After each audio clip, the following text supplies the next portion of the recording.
दुनिया की पहली गुफा जिसे तराश कर बनाया गया है। कमाल की बात ये है कि इसे दर्पण पॉलिश किया गया है। भारत का इतिहास हमेशा से उतार चढ़ाव बना रहा है। आज मैं एक ऐसे पहाड़ की गुफाओं का एनिमेशन करने जा रहा हूँ जिसे 2300 वर्ष पहले सम्राट अशोक ने आजीविका संप्रदाय को दान में दे दिया और मैं निकल पड़ा 21वीं सदी में।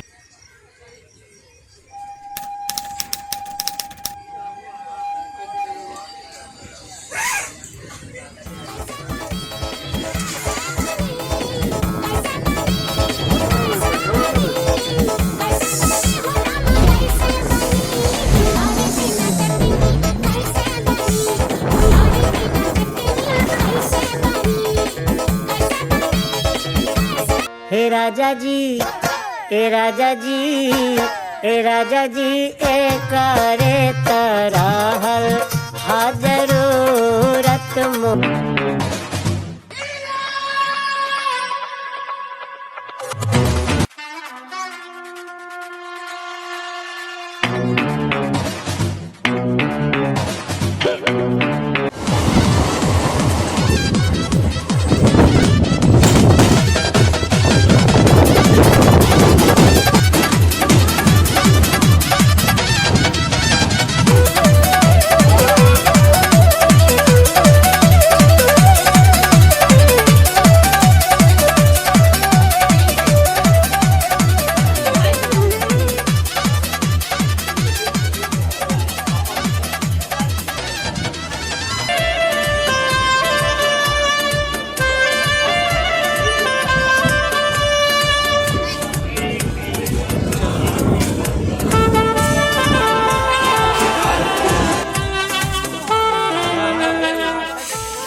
यहाँ से धर्मेंद्र जी के साथ चलेंगे और बराबर पहाड़ की ओर।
जी, ये कब बना था?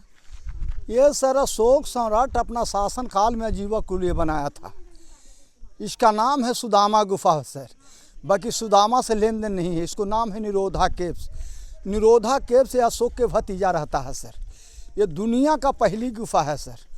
ये 252 BC वर्ल्ड का फर्स्ट मैन मेड है। पूरे दिस लुक लाइक क्रोकोडाइल है सर। ये अशोक सम्राट बना के अपना दान में दे दिया था मेडिटेशन करने के लिए। और जितने गर्मी करेंगे सर उतने ठंडी है, और जितने ठंडी करेंगे उतने गर्मी है सर। ये पूरे आपको एयर कंडीशन है सर। एक बार ओम बोलिएगा तो सर 2-4 मिनट तक ओम को उच्चारण आवेगा सर। इसमें अशोक समय की लिपि है सर, बर्मी है, पाली में भी है, यहाँ दोनों में लिपि है। दूसरा गुफा है सर आपको कर्ण चौपाल, जो 245 BC, ये 245 ईसा पूर्व के बना हुआ है सर। और पूरे पहाड़ ग्रेनाइट है, उसमें बैठने के सिंहासन है, बैठ के मेडिटेशन करने से। तीसरा गुफा है आपको सुदामा लोमस, ये 241 BC है। हाँ लोमस BC है, ये 241 BC है सर। देखिए एलिफेंट बना हुआ, स्तूप बना हुआ, क्रोकोडाइल है सर। अब चल के गुफा देखा जाए, आइए सर। लोमस इसी तरह जौली नवादम भी है सर। लोमस जैसे आपको किताब पढ़े होंगे, बहुत बड़ा बुद्धिस्ट थे सर।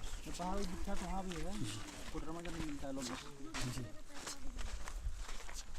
अभी देखिए ना क्लीन करके 7 बजे से लगे हुए हैं। पूरे सब गुफा क्लीन करके मैंने ध्यान करके उसका बाद खाली पानी पिए हाँ खोल दे।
ग्रेनाइट का पता जाता है कि सम्राट अशोक के पिता बिंदुसार और उसके माता आजीविका संप्रदाय से जुड़े हुए थे। अपने शासन काल के 12वें वर्षगांठ पे मेडिटेशन करने के लिए एक गुफा को दान में दिए थे आजीविका संप्रदाय। आखिर आजीविका संप्रदाय कौन है? चलिए इतिहास को पन्नों के पलटते थे। 6th century BC Mahavir Jain और मखली घोषाल दोनों मित्र थे। दोनों मेडिटेशन एक साथ करते थे, उपदेश भी साथ देते थे। मखली घोषाल को हार्ट मेडिटेशन करना पसंद था, जैसे कड़ी धूप में, जंगल में, बारिश में मेडिटेशन करना, वैसे ही वो अपने शिष्य को भी चाहते थे कि वो हार्ड मेडिटेशन करे। लेकिन महावीर को ये पसंद नहीं था। वो चाहते थे कि मेरा शिष्य जहाँ सुविधा हो वहीं मेडिटेशन करे। मखली घोषाल चाहते थे कि महावीर जैन का भी शिष्य हार्ड मेडिटेशन करे और कड़े अनुशासन का पालन करे, जो महावीर जैन को पसंद नहीं था। दोनों में झगड़ा हो गया और अलग हो गए। एक साथ करीब 7000 शिष्य मखली घोषाल के साथ हो गए थे। उसी का नाम आजीविका रखे। आखिर ऐसी गुफा के निर्माण क्यों कराया गया होगा, जो दुनिया के सबसे कठोर पत्थर में शामिल ग्रेनाइट का पत्थर, जिसका तराशना उतना आसान नहीं था। मेरा मानना है कि ऐसी गुफा के निर्माण यूं दान में देने के लिए नहीं बनाया गया होगा, क्योंकि एक शाही गुफा है जिसकी चमक आज बरकरार है। क्योंकि जो गुफा के गेट पे जो ब्रह्म लिपि में लिखा हुआ है उसमें सिर्फ आजीविका संप्रदाय को दान में दिया जा रहा है, ये सिर्फ लिखा गया है। ये नहीं लिखा गया है कि कब बनाया गया। हमें लगता है कि कलिंग युद्ध से पहले ज्यादातर हथियार बनाने का काम बरावर पहाड़ और नागा अर्जुन के पहाड़ के जो बरावर पहाड़ से 1.5 किलोमीटर की दूरी पर स्थित है, वहाँ के पत्थरों को तराश कर हथियार बनाया जाता था। इस पत्थर में 70% लौ एक्स था, जिसके कारण हथियार बहुत धारदार बनती थी और राजा को अक्सर यहाँ आना जाना लगा रहा होगा हथियार का काम देखने के लिए। क्योंकि ये जंगलों से घिरा हुआ था, तो यहाँ ठहरने का कोई प्रबंध नहीं रहा होगा। बारिश तूफान आया होगा, जिससे बचने के लिए राजा ने सोचा होगा कि ऐसी गुफा का निर्माण कराया जाए जब हम आए तो ठहर सके और कोई दिक्कत न हो बारिश और तूफान में, साथ में मंत्री भी रह सके। कलिंग युद्ध के बाद जब सम्राट अशोक बौद्ध धर्म अपना लिए, तब वो शस्त्र का प्रयोग करना बंद कर दिए। हथियार बनाने का काम खत्म हो गया, वो गुफा ऐसे ही रह गया होगा। आखिर ऐसी गुफा गुफा को दान में क्यों दिया गया, जो दुनिया के सबसे कठोर पत्थर में शामिल ग्रेनाइट का पत्थर, जिसका तराशना उतना आसान नहीं था। चलते कलिंग युद्ध 261 BC। सम्राट अशोक के 9वें वर्ष के शासन काल में कलिंग युद्ध होता है और लाखों की संख्या में लाशें बिक जाती है। बच्चे, बूढ़े, औरत भी शामिल थे। इसको देखकर सम्राट अशोक का मन विचलित हो गया था। सम्राट अशोक अपने दरबार में चिंतन कर रहे थे। उसी समय महल में भिक्षा मांगने के लिए निग्रोधा, जो अशोक के भतीजा थे, जब अशोक ने राजा बनने के लिए अपने बड़े भाई सुसीम को हत्या कर दी। उसकी पत्नी उस समय गर्भवती थी और भागकर कहीं गांव में छिप गया। वहीं निग्रोधा का जन्म हुआ और निग्रोधा जन्म के 4थे वर्ष में बौद्ध धर्म के अनुयायी हो गए थे। 7वें वर्ष में भिक्षा मांगने के लिए वही दरबार में चले गए जहाँ सम्राट अशोक चिंतन में थे। जब सम्राट अशोक देखा कि एक छोटा सा बच्चा इतनी शांति से उपदेश दे रहे हैं, इससे सम्राट अशोक उसे बुलाया और 10 सवाल पूछे, जो बच्चे ने जवाब नहीं दे पाए कारण। लेकिन निग्रोधा ने अपने गुरु उपगुप्त के बारे में बताया। उसे उपगुप्त के से सवाल पूछे और जवाब दिए। उसी समय सम्राट अशोक ने बौद्ध धर्म अपना लिया। चलते हैं इसकी बनावट की ओर। आखिर ऐसी गुफाओं की बनावट कैसी बनाई? एक कुशल कारीगर ही इस तरह की गुफा बना सकते हैं जिसको कम से कम 10 वर्ष 20 वर्ष का बनाने का अनुभव हो। इस गुफाओं को समांतर रूप से बनाया गया था और इसमें अशोका टाइम की पॉलिश, जो जिसे ग्लास पॉलिश कहा जाता है,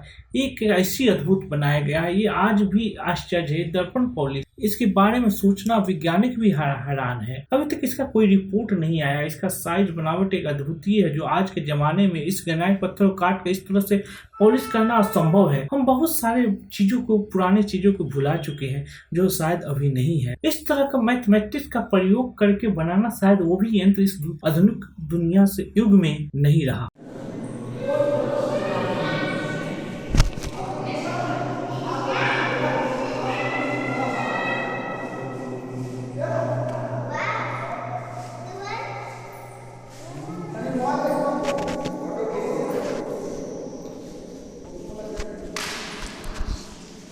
नरेंद्र जी पकड़िए तो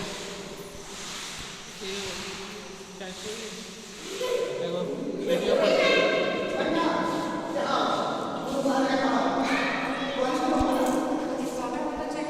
रेट होगा है।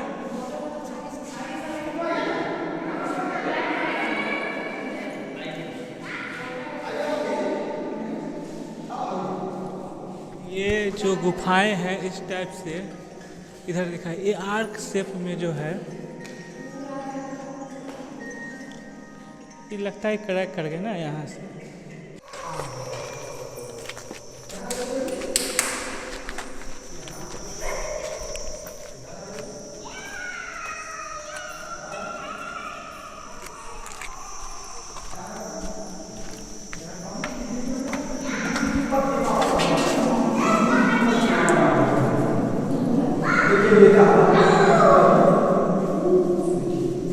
ये पूरा ये 200 फुट की मनुष्य ऐसा लगे हुए हैं।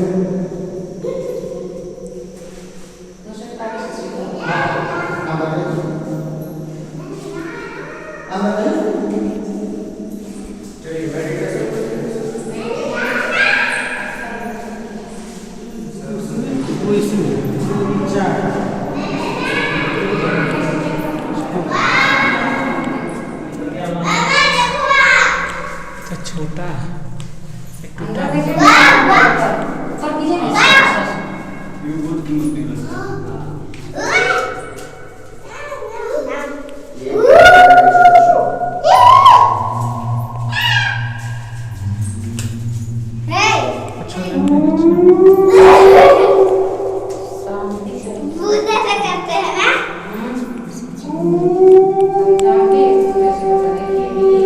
पकड़िए पकड़ रहे नंबर लिखेगा तो आगे बढ़ते रहे।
जैसे पहले वो ऊंच नीच करके तब आ जाता है।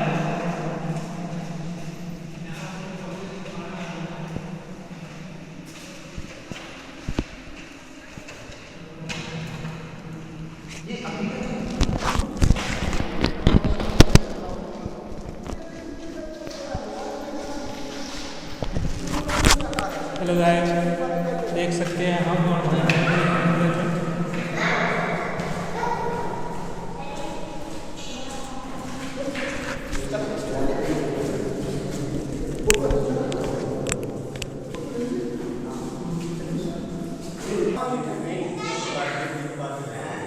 इधर बारी आता है धर्मेंद्र जी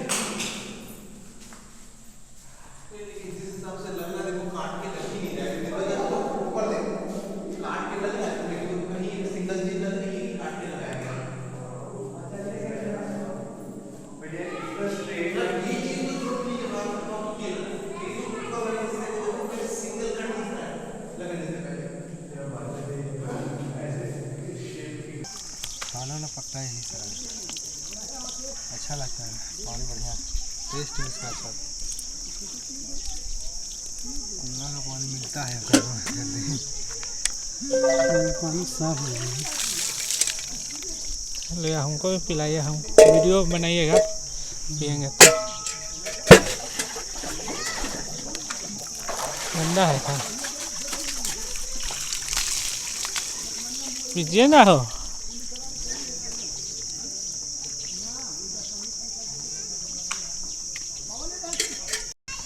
पीते हुए को बनाइएगा, पकड़ ले रहे हैं इसको।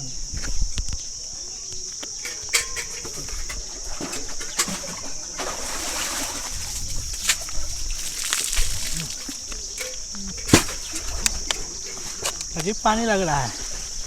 हाँ बोले टेस्ट अच्छा है।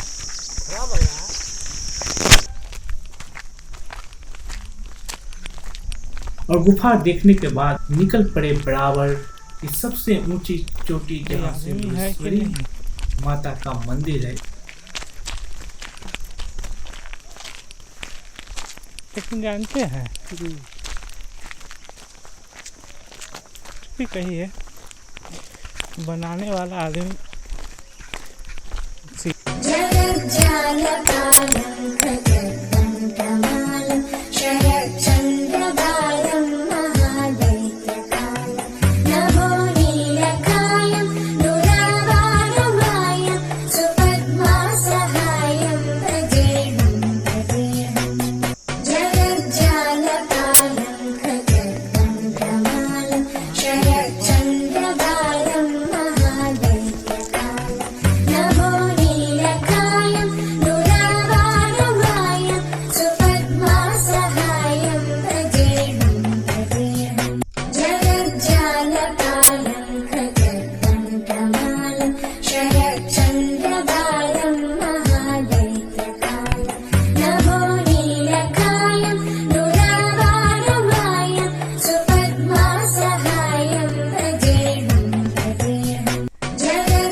जीवन में मंगल होगा।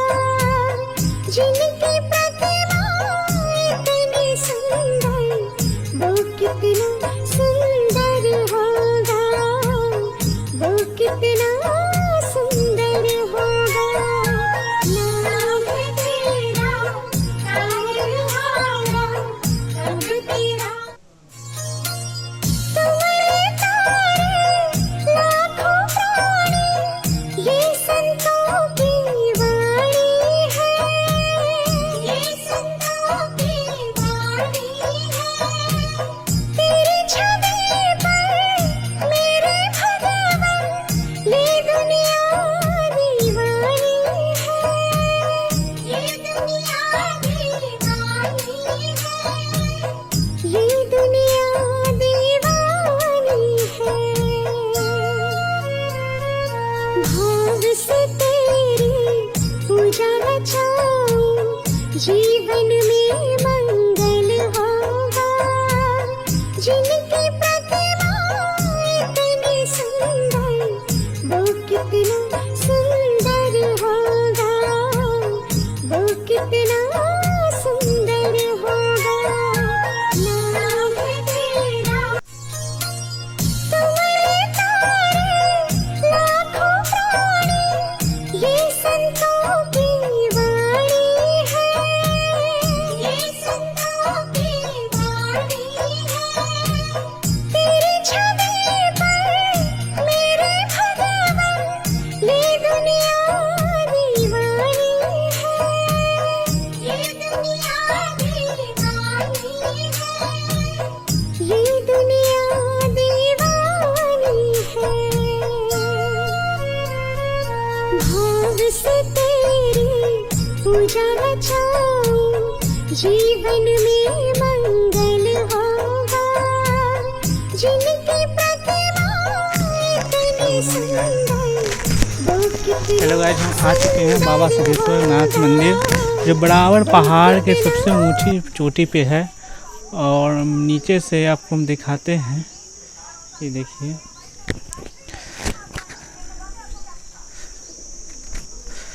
और यहाँ से काफ़ी चारों तरफ आप देखिएगा, नज़ारा देख सकते हैं, कितने ही मनमोहक दृश्य दिख रहा है।